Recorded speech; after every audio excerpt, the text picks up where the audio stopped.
Lesson 9.4, Part 2.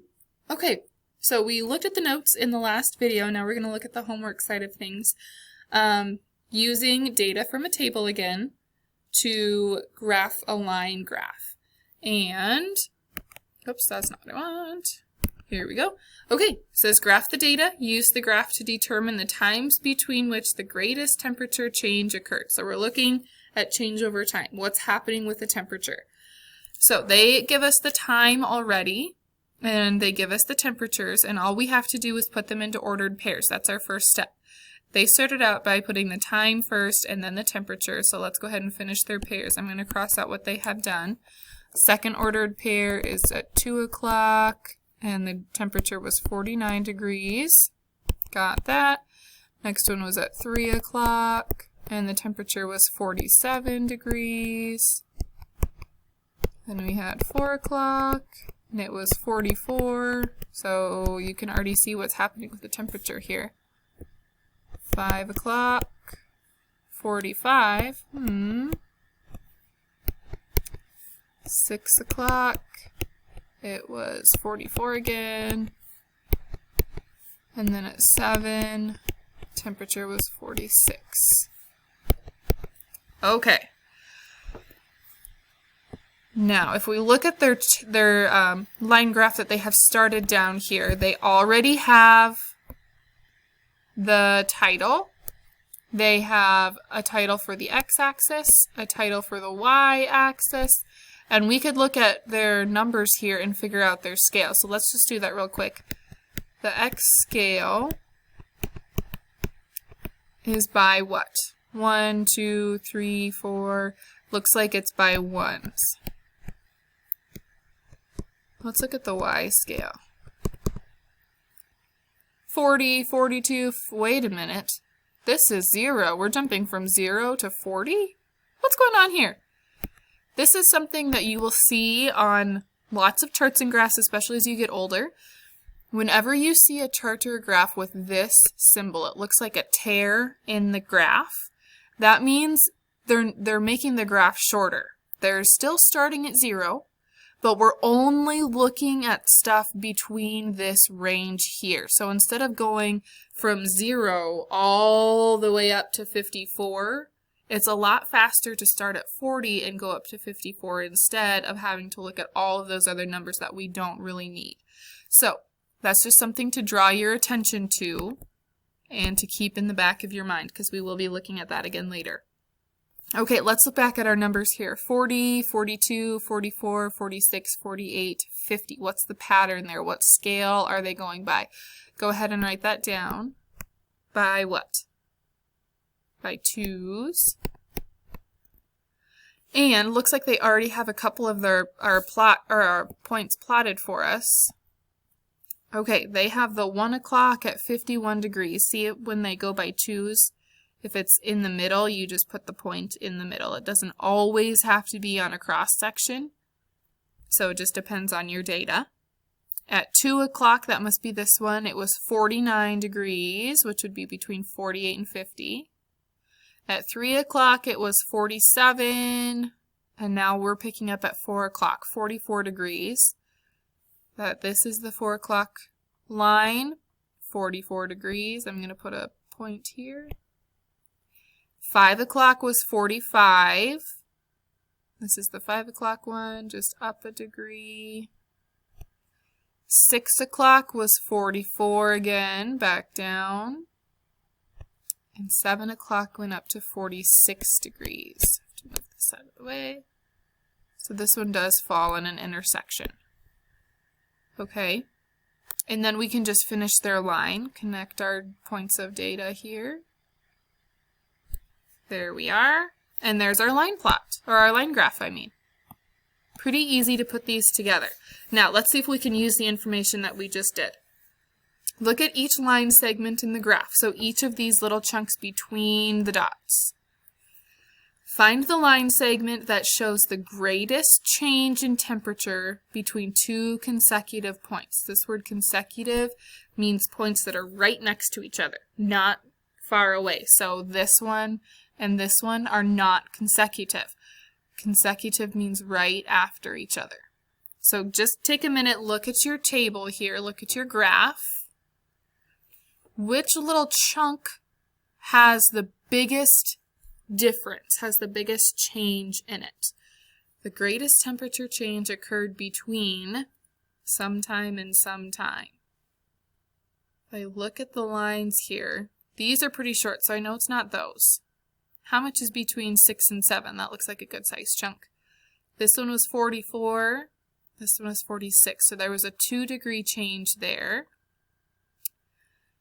Let's see, this one was 51. This one was 49. So that's 2 degrees. 49 and 47, that's 2 degrees. 47 down to 44, that's 3 degrees. So that must be our biggest difference there. So between 3 and 4 o'clock is when the biggest change happened. Okay, so this is how we start using our data from a graph that we make. Go ahead and turn the page. We're going to do one more practice of this before I turn you loose. This is the same kind of thing, except we're kind of starting from scratch. They're having us do all of it. So we start with our ordered pairs, which they've begun for us. This will be our X. This will be our Y, just like we've seen in other examples. Okay, so they did Monday and 2 inches of rain, looking at rainfall again. Tuesday will be our next point, and there were 2 inches that day. Wednesday, there were 3. Thursday, there were 6. That's a lot of rain. Friday, there were 8. And Saturday, this place got 9 inches of rain. That's a lot of rain. I hope we don't get that. Okay, so here's our blank graph. See if I can get it centered here. There we go. Here's our blank graph. The first thing we have to decide is the title for the whole graph. What are we looking at? What information are we trying to convey? We are looking at rainfall. So there's our title for our graph. Now, on our x-axis, remember that's the bottom one, what are we measuring?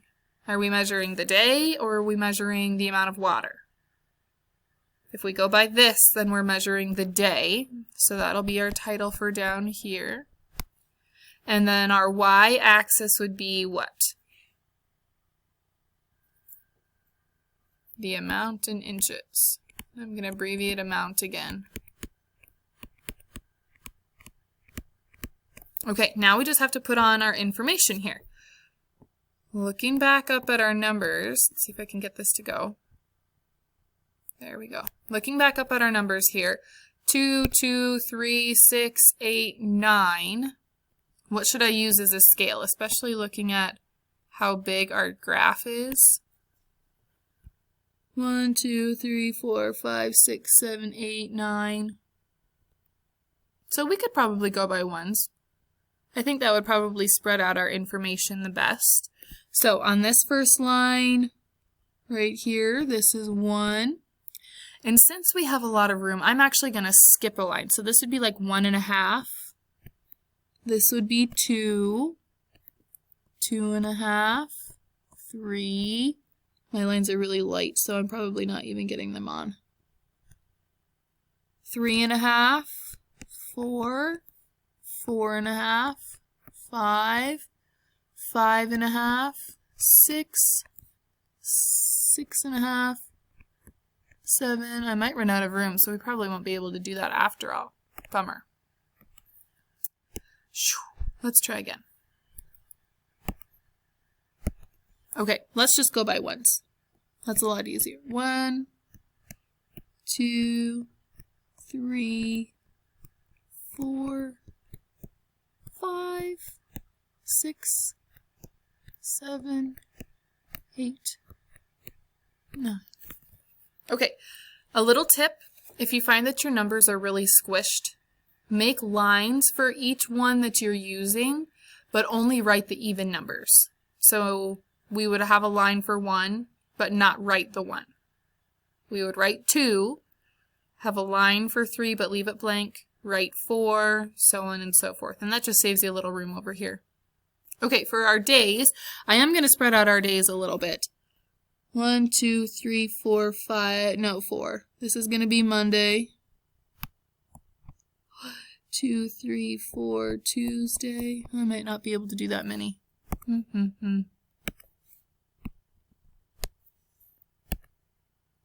Let's see here.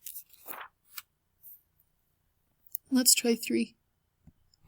Monday, 1, 2, 3, Tuesday. 1, 2, 3, Wednesday. I hope you're enjoying looking at my forehead as I'm trying to squint at my screen. 1, 2, 3, Thursday. Friday. 1, 2, 3, Saturday. Hey, that worked out really well. So, again, so that your data isn't quite so squished, it helps to kind of spread your numbers out if you can. Okay, let's go ahead and plot our points. Monday and Tuesday both had 2. So I'm going to go Monday, 2, Tuesday, 2. Wednesday was 3, Thursday was 6. Let's see, 3, Thursday was 6. Okay. Friday was 8, Saturday was 9. Friday is 8, Saturday is 9. And then to finish, you just connect all of your points with a line. And that line shows how the rainfall changed over time. It went up. And it's easier to see the data doing that with a line on there. Okay, let's look at what information we can get from it.